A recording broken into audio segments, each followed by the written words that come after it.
Com vista para o rio Itajaí-Açu, opções que vão do café ao jantar, do doce ao drink, tudo isso num ambiente que convida a ficar mais, o Giardino del Porto é aquele lugar para desacelerar e comer bem.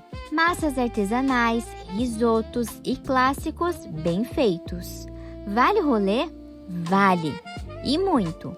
Quer saber mais? Acesse diarinho.net.